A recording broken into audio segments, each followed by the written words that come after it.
Apareceu aqui, começou a gravação. Beleza, vamos lá.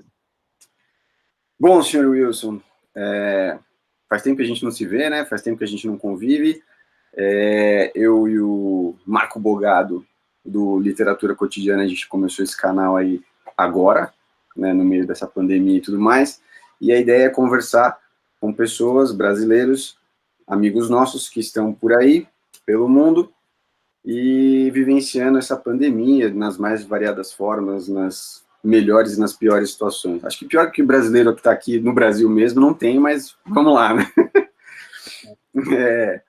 Bom, queria que você falasse rapidinho aí onde você está, né? De que lugar do mundo você está observando e vivenciando isso, quanto tempo você está aí, qual que é a situação, né? Da sua realidade, antes da gente falar diretamente da pandemia aí. Tá. Bom, eu estou aqui em Berlim, eu me mudei para cá faz um pouco mais de um ano, faz 1 ano e 3 meses, mais ou menos, e o pessoal normalmente brinca, assim, pelo menos as pessoas da Alemanha brincam que Berlim não é Alemanha, né? Então, assim, eu acho que todas as opiniões que eu compartilhar aqui, assim, é de uma perspectiva bem específica da cidade de Berlim, né? As pessoas falam que, enfim, fora um pouco aqui da capital, a realidade é completamente diferente, as pessoas são mais tradicionais. Aqui é uma boa loucura, eu diria, assim, de misturas. Eu acho que, sei lá, se for comparar com o Brasil, é algo muito similar com o que acontece em São Paulo. Muitas pessoas, enfim, do país, de outros lugares, acabam mudando para a capital, assim, por oportunidades de trabalho e tudo mais. Um lugar mais cosmopolita, né? É muito, muito, assim, e a grande, sei lá, a grande loucura daqui é que realmente são pessoas de todo o mundo. Você anda na rua, você escuta todos os idiomas possíveis. O local onde eu trabalho tem pessoas de todos os lugares do mundo. Então, é isso. Eu trabalho numa espécie, é uma iniciativa voltada para sustentabilidade de conteúdo acadêmico. Então, basicamente, eu trabalho numa iniciativa voltada para acesso aberto de livros acadêmicos, também muito interessante, uma iniciativa que eu comecei a trabalhar desde que eu cheguei aqui. E é isso. Nesse momento, já entrando um pouquinho em relação à pandemia mesmo, a gente vive um momento de flexibilização das regras, né, do que pode, do que não pode. Depois eu posso até falar um pouquinho mais, detalhar um pouquinho mais, mas eu acho que são as primeiras saídas mais, assim, sociais que a gente tem feito, eu e meu marido, né? A gente saiu esse final de ontem, na verdade, que foi feriado. A gente foi num parque, assim, um dos parques assim, mais populares aqui de Berlim. E, assim, é um misto de sentimento, né? Uma coisa assim, tá, eu tô saindo, mas a gente tá saindo num contexto de uma doença que ainda não, enfim, não se tem cura. Então, é um misto de sentimento, né? De culpa, de estranhamento, de medo, enfim, de angústia. É uma mistura, mas, ao mesmo tempo, um alívio ver pessoas de novo, sei lá. Ainda mais agora que é primavera, então tem muito esse sentimento das pessoas estarem felizes que o sol voltou depois de um longo e tenebroso inverno, literalmente.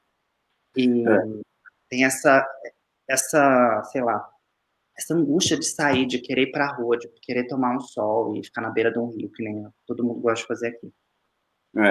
Eu acho que, ao mesmo tempo que a gente morre de vontade de sair, né? Quando sai, fica com aquela sombra, digamos assim, né? Aquela aura de medo, de receio.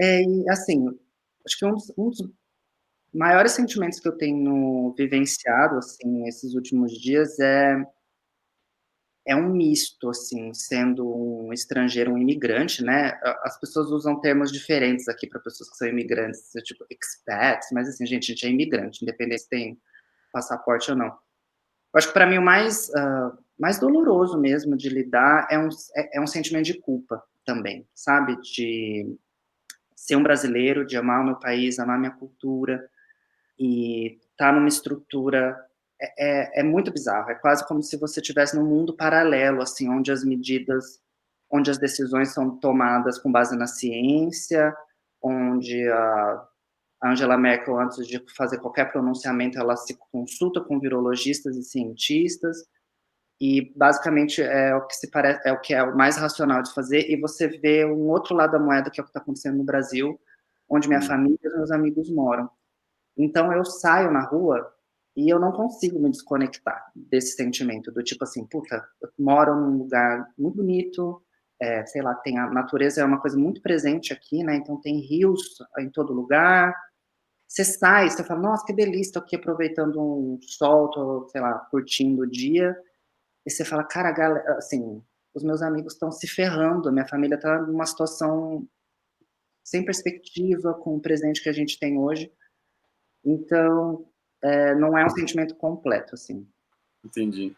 É muito Ficar estranho. sempre aquela coisa, aquele meio que um remorso, assim, né? É, De estar feliz com os outros, nem tanto. a Você, sensação que eu tenho, desculpa te interromper, mas a sensação que eu tenho, assim, é como se eu tivesse, sei lá, no barquinho do Titanic, sabe? Dos privilegiados que conseguiram entrar num barquinho e tá vendo o barco afundar, e você fala, cara, o que que eu posso fazer, sabe? E entendi, é basicamente isso, é um sentimento estranho. entendi. Eu vou, até em cima disso que você falou aí, da sua experiência em Berlim, quando você começou falando sobre ser brasileiro, Uhum. você já chegou a ter ou sentir alguma, antes da pandemia ou agora durante a pandemia, né, alguma hostilidade em relação a você, ou alguma forma de preconceito por você ser brasileiro? Ou isso não... Não, assim, eu não sei se eu, a minha trajetória aqui ela é muito louca, até para as pessoas que moram aqui, assim. Primeiro porque eu me mudei sem emprego, né? Então, assim, normalmente a galera que se muda para cá, uma boa parte, pelo menos dos brasileiros que eu conheço, é a galera de TI ou de enfermagem, que é assim, já chega já com emprego, a pessoa é engolida, assim, né? E eu, assim, literalmente meti o louco. Eu saí do meu trabalho no Brasil, aluguei um lugar para morar e comecei desesperadamente a procurar um emprego. E em 3 semanas eu arrumei esse emprego. Assim, até uma francesa que trabalha no mesmo lugar falou: como assim você arrumou um emprego em 3 semanas, né? Então, eu não sei se eu tô numa bolha de pessoas muito legais, assim, mas as pessoas do meu trabalho são extremamente generosas. Onde eu trabalho tem minha chefe direta é inglesa, tem uma parte da equipe que é holandesa, trabalhei já com essa colega que é da França, o chefe é alemão, e eles adoram o Brasil. Assim, eles falam do Brasil com um sorriso, sempre, ou são pessoas que sempre conheceram brasileiros, e pelo menos as pessoas que eu conheço, nesse 1 ano que eu estou aqui, sempre tem referências muito positivas do povo brasileiro, então a gente é muito acolhido, assim, com muito carinho mesmo. Ah, É. que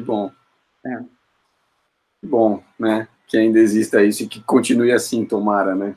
Sim, sim, é muito interessante, ter uma curiosidade muito grande, né? Então, é engraçado vivenciar coisas que eu vivenciava quando estava no Brasil. Então, por exemplo, você está num ambiente e fala, nossa, tem, sei lá, um rapaz aqui que é de Portugal ou da Alemanha. Então, tem quase um certo exotismo dessa pessoa que é aqui tão distante. E aqui é a mesma coisa. Então, vira e mexe, eles perguntam coisas assim, do tipo, sei lá, a gente está fazendo uma reunião comum sei lá, de negócios e tal. E aí, sei lá, já me perguntaram assim, esse tipo de reunião que você já fez no Brasil também? Eu, tipo, já, sabe? Não somos macacos em floresta, né? Tipo, Pois é. Mas, ao mesmo tempo, eu já me surpreendi muito de, sei lá, meu chefe já conhecia muito bem São Paulo, ou outras pessoas que se tornaram minhas amigas, assim, tinham grandes amigos que eram no Brasil. Então, é como se assim, eu também quero ser teu amigo, porque eu sei que as pessoas brasileiras são gente boa, sabe? Tem essa imagem brasileira de gente boa, acho. bom, indo aí, quanto tempo mesmo que você está aí já? Eu tô há 1 ano, essa pandemia eu perdi a noção do tempo, mas eu tô há 1 ano e 3 meses. Bom, já que você falou, vamos falar de pandemia então. Como que foi o começo aí? Conta para nós, assim, quais foram as medidas, em Uhum. que época aconteceram, né? O que que você sentia no começo, como foi o desenrolar disso? Você Tá. até... Primeiro, eu acompanhei muito de perto todo o desenvolvimento do que estava acontecendo aqui, principalmente porque eu tinha passagem comprada, tinha do verbo não pude viajar para o Brasil. Eu ia viajar no começo de abril. Então, quando eu me perco um pouco nas datas, tá? Mas quando tudo começou, eu até anotei que acho que no começo de março ou no finalzinho de fevereiro, quando a coisa começou a ficar intensa na Itália, eu comecei a acompanhar muito de perto, né?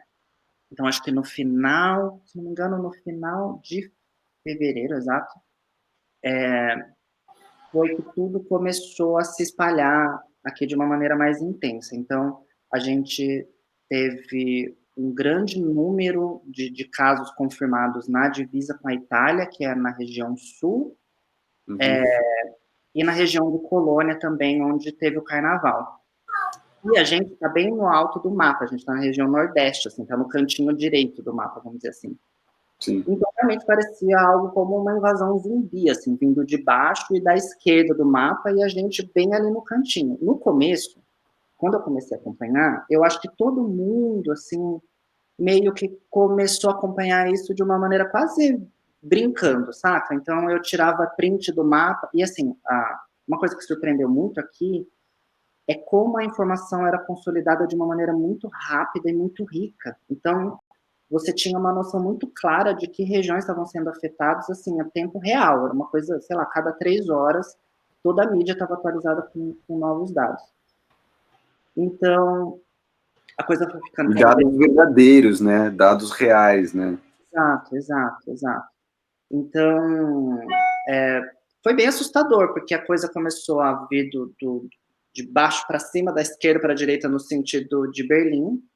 Você fica falando aí de baixo para cima e da esquerda para a direita, pode ser mal entendido isso aí. É no mapa, né? Na geografia. No mapa, infelizmente. Nesse caso, no mapa. Mas é como se a gente tivesse ilhado e tivesse vindo de todos os lados, assim, sabe? E aí, enfim, eu muito preocupado com a minha viagem para o Brasil. E quando realmente chegou em Berlim, também, mais uma vez, a riqueza de informações, assim, muito rápido, a gente conseguia ver, no nível da cidade, quais eram os bairros mais afetados. Então, o Ministério da Saúde divulga até hoje, todos os dias, quantos casos foram confirmados por bairro e assim por diante. Então, no começo de março, eu vi que o bairro mais afetado aqui de Berlim era o bairro onde eu trabalhava, coincidentemente. E como eu iria viajar algumas semanas depois, eu avisei imediatamente para os meus chefes, eu falei, olha, eu não vou mais para o escritório, eu vou trabalhar de casa. A reação deles inicialmente foi até, eu senti um certo estranhamento no meu comportamento de falar que eu ia ficar em casa, mas eu falei, olha, eu vou para o Brasil daqui 3 ou 4 semanas, e eu não vou ficar me locomovendo pela cidade, sendo que eu posso me infectar e eventualmente viajar para o Brasil, e eu tinha reuniões marcadas em 3 estados, né, porque eu ia visitar algumas universidades no Brasil, e minha família. Então eu falei, olha, eu tomei por mim mesma a precaução de falar, eu já vou trabalhar de casa, então eu me coloquei em quarentena uma semana antes. Ouvi até algumas piadinhas e tal. E aí, no dia, eu até anotei aqui, no dia 18 de março, foi quando a Angela Merkel, pela primeira vez, veio a público, e aí o bicho pegou, assim. E eu senti que a ficha de todo mundo caiu quando ela veio a público e falou o famoso Das ist ernst, do tipo, cara, é sério, vocês têm que levar isso a sério. E aí eu senti que a população realmente baixou a bola, porque até então eu sentia que estava uma coisa, imagina, vai chegar a primavera, vai ficar tudo bem, vai começar a esquentar, nada vai acontecer. Quando ela veio a público, e ela é muito respeitada aqui, né? E quando ela veio a público e falou isso, gente, ela foi muito direta na comunicação. Eu pago um pau para ela, assim. A forma dela se comunicar é muito objetiva. Então, ela veio a público e falou, olha, isso é sério, vocês têm que levar isso a sério, é uma doença que a gente não tem cura, não tem uma perspectiva de cura, o máximo que vocês puderem fazer, no sentido de evitar deslocamento, fiquem em casa e tudo mais, e aí a tensão toda foi aumentando, né? E aí, se não me engano, deixa eu ver aqui as minhas anotações, na verdade, 2 dias antes já tinham anunciado também o fechamento das fronteiras. Coincidentemente, dia 18 de março foi meu primeiro dia de isolamento aqui com os meus filhos também. Foi o dia que começou. Desde o dia 18 em casa. Pois é. E foi muito, pra mim, foi muito histórico, eu diria, eu não gosto muito de usar esse termo, parece quase glamorizar o que está acontecendo, mas, assim, eu acho que eu vou ter, sei lá, na minha cabeça, esse momento de eu estar na frente do computador escutando esse pronunciamento dela, numas de, cara, assim, falando o português correto, assim, cara, fodeu, assim, sabe?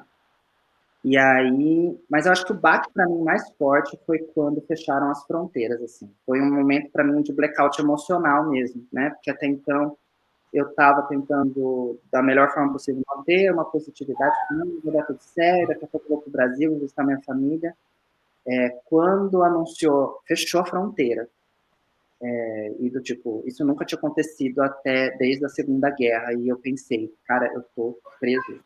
Assim, essa sensação foi muito surreal, e cancelar minha passagem, cancelar toda uma organização que eu tinha feito, foi muito bizarro. Então, eu acho que eu passei umas 2 semanas, assim, e assim, já trabalhando de casa, e assim, minha equipe, assim, não, vamos lá, vamos continuar produzindo, e eu, assim, eu só queria me enfiar num buraco e desaparecer, assim, por umas 2 semanas. Eu tive eu fiquei, sei lá, praticamente meio catatônico, assim, umas 2 semanas que eu ficava na frente do computador, horas, tentando trabalhar, não conseguia responder um e-mail direito, sabe? Eu tinha que me concentrar muito para fazer o básico, assim. Como se você tivesse sido sequestrado em outro país, né? Assim, tipo, Guardadas as devidas proporções, claro, né? é óbvio, né, que dentro do contexto, né, assim, e muito consciente dos privilégios que eu tenho, tipo assim, white people problems, como as pessoas dizem, né, do tipo, nossa, parabéns, você está preso na Alemanha, você tem emprego e você pode trabalhar de casa, né? Então, aí de novo, né, essa coisa que eu preciso resolver comigo, né, mas essa coisa da culpa, do tipo, cara, eu não posso me sentir mal, porque tem gente, sei lá, que não tem a menor perspectiva do que vai comer no meu país, assim, então, para mim, é o tempo inteiro, eu tô o tempo inteiro me degladiando com essa dicotomia, assim, sabe? Tipo, o sonho que eu sempre quis viver e eu tô tendo uma vida muito boa aqui, assim, melhor do que eu imaginei, do que eu tinha, sei lá, sonhado. E essa angústia de falar, meu, o que está acontecendo no meu país, pelo amor de Deus, saca? Então... Sim, eu entendo até porque, por mais que eu reclame, eu até já escrevi sobre isso lá no blog, bem ou mal, eu tô desde o dia 18 de março em casa, saí acho que 2, 3 vezes para mercado e coisas rápidas, mas a minha situação é bem confortável, né, apesar disso. Sim. Eu continuo tendo emprego, eu continuo tendo condições de sobreviver nessas condições, de comer e tudo mais, então eu entendo o que você está falando. Sim. E é isso aí, eu acho que esse processo todo, sei lá, acho que a gente nunca teve...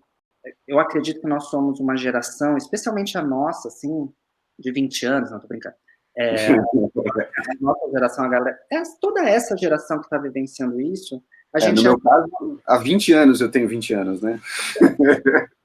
eu não vou concordar com você, senão eu vou ter que, enfim, comprometer.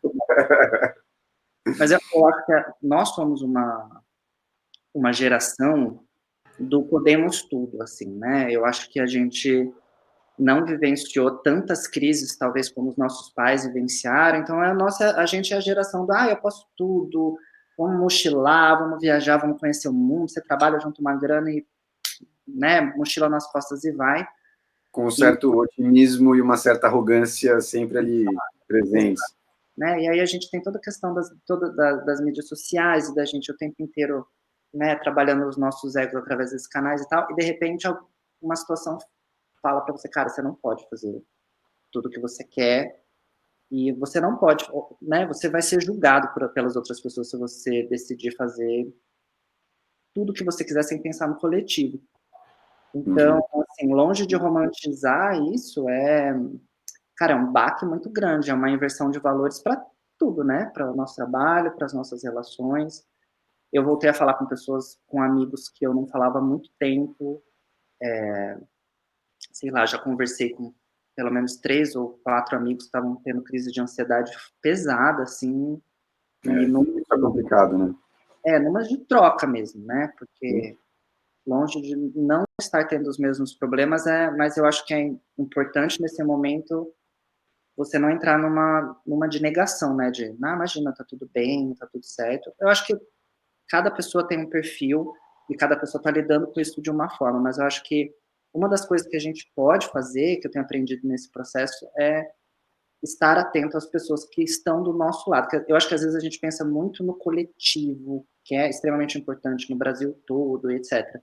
Mas, cara, às vezes você tem um amigo do teu lado que só tá precisando desabafar, que a semana dele foi uma bosta, que ele tá deprimido, ele só precisa botar isso pra fora. E eu acho que isso já faz muita diferença nesse processo todo. Pelo menos tem me ajudado muito. Eu diria que assim, não é que a gente não tenha que pensar no coletivo, a gente sempre tem que pensar no coletivo, Sim. mas a gente pode começar a atuar no coletivo com quem está ali mais próximo, né? Exato. Até porque eu acho que esse gesto, ele tende a se multiplicar, né?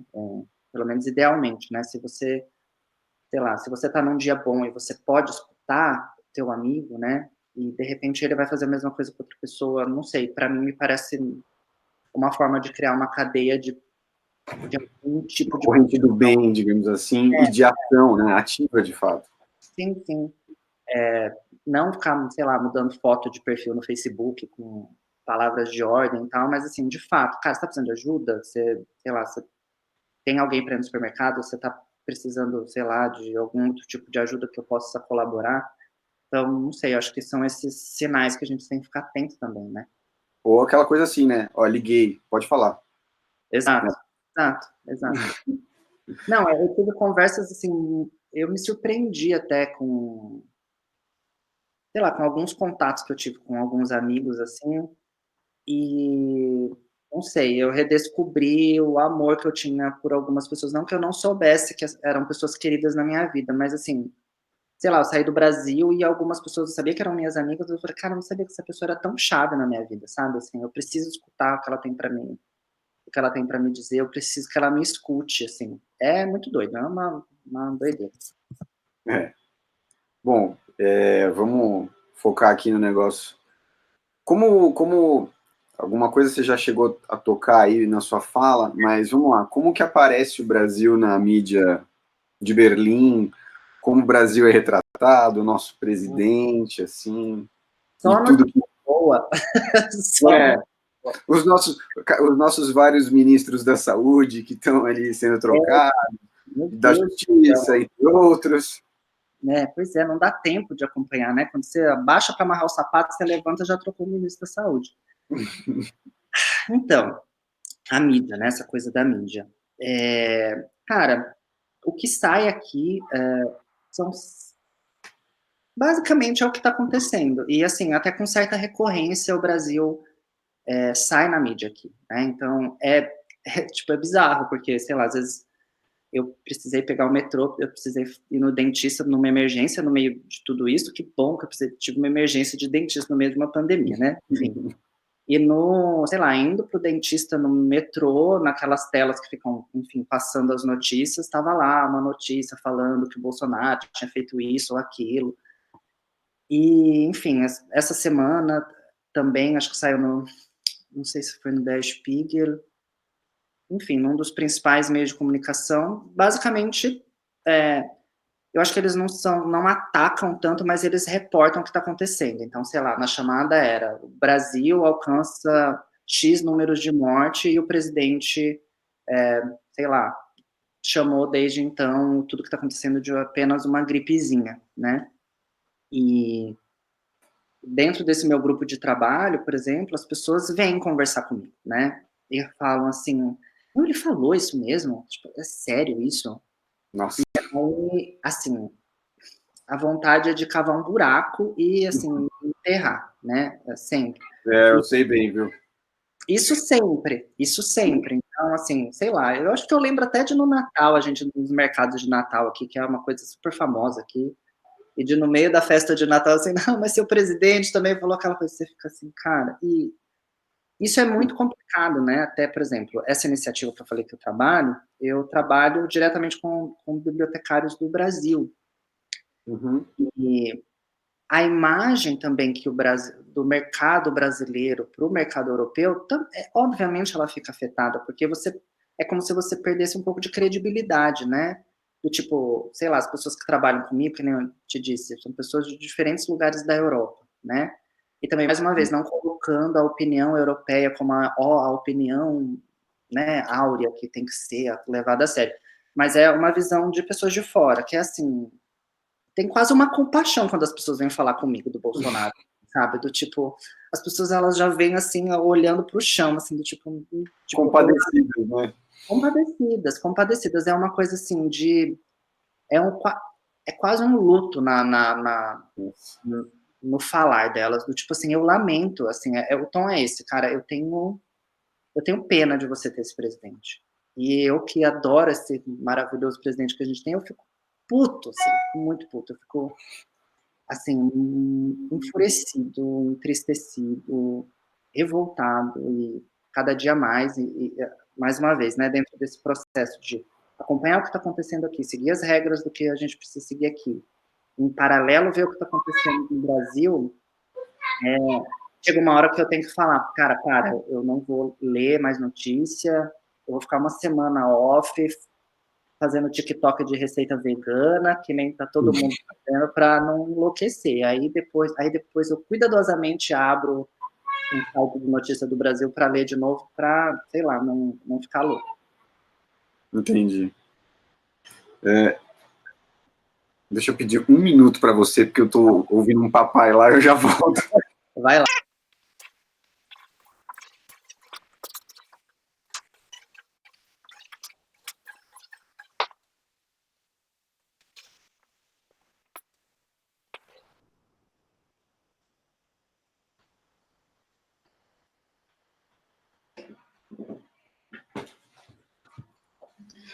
Ai, meu Deus, essa vida de pai, viu? Dureza. Nossa, tá ótimo, está com a pele ótima, tá lidando muito bem com isso. Não, claro. Acho que eu envelheci todos os anos que eu não tinha envelhecido nos últimos 4, desde que eu me tornei pai, mas tudo bem. Cara, complicado.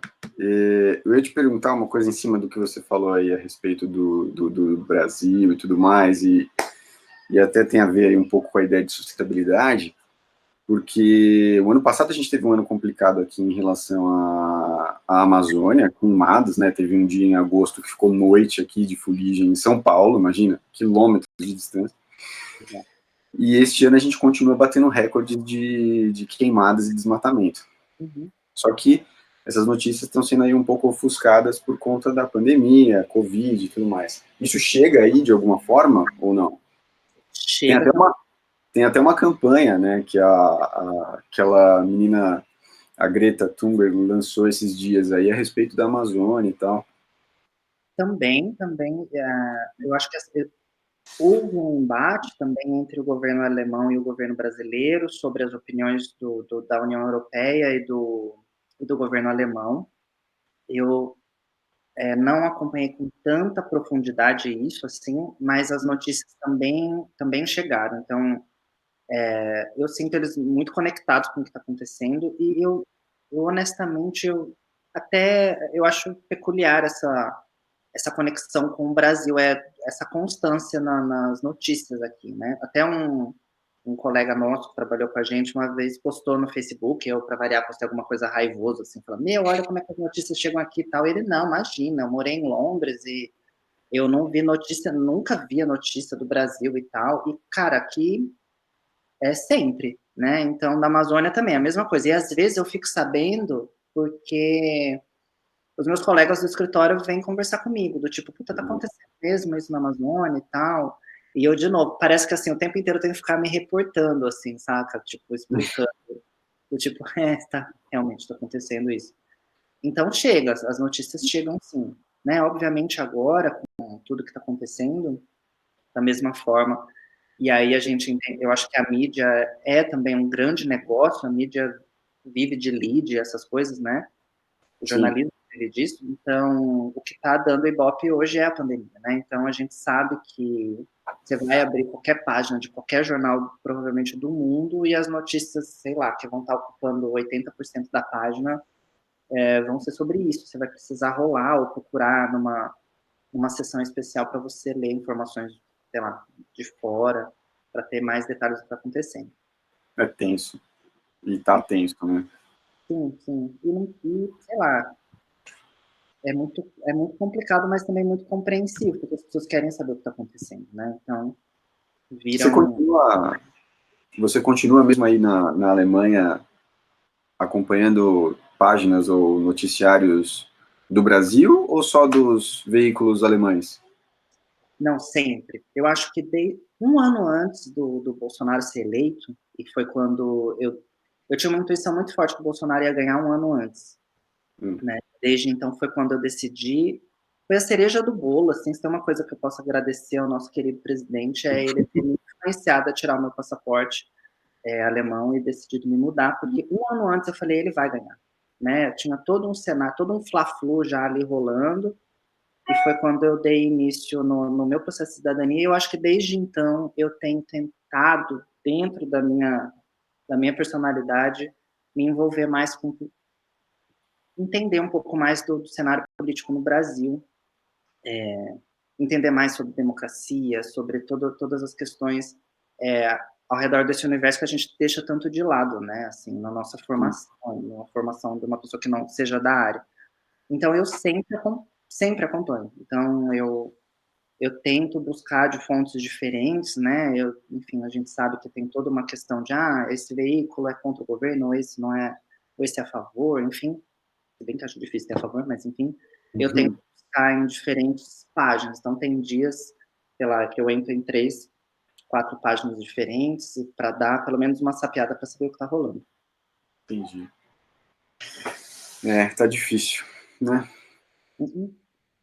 Bastante, mas eu acho interessante também que, enfim, uma das coisas que eu acho que eu assisti um vídeo de alguém discutindo sobre isso, agora eu não lembro, mas falando sobre o lado bom, assim, muito em aspas, das crises, assim, que fica tudo mais, em cores muito mais fortes. Então, uma situação no Brasil hoje que a gente vive uma crise tão grande em relação à democracia, que as pessoas estão, de alguma forma, incomodadas com o que está acontecendo, né? Acho que tem esse número crescido, acho que as pessoas têm minimamente buscado entender um pouco mais sobre essas estruturas políticas democráticas, o que faz cada coisa, qual que é o papel do Congresso, qual que é o papel do presidente, o que o governador pode, o que não pode fazer. E a gente tem até celebridades aí que têm trazido isso à tona, né? Pois com discussões que geram opiniões distintas também, mas eu acho, honestamente, eu acho isso extremamente positivo, assim.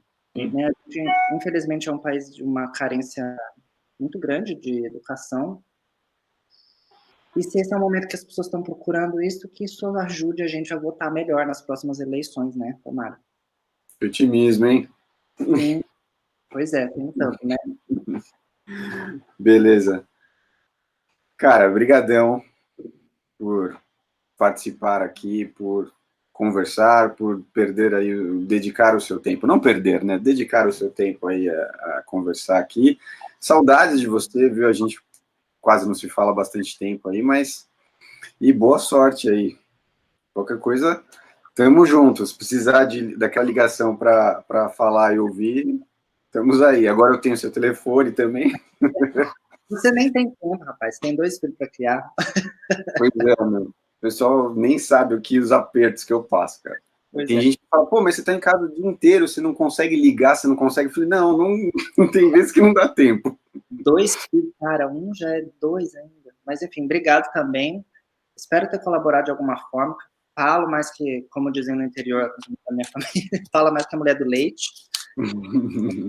Espero ter colaborado e, enfim, quando precisar de alguma coisa relacionada ao que está rolando aqui, estou à disposição. Não, beleza, obrigado. E a gente está começando aí essa nova forma de comunicar aí no Literatura Cotidiana. Vamos, tomara que dê certo. Valeu? Boa Obrigadão, sorte aqui. Um abraço, querido. Valeu. Eu vou... Ele saiu.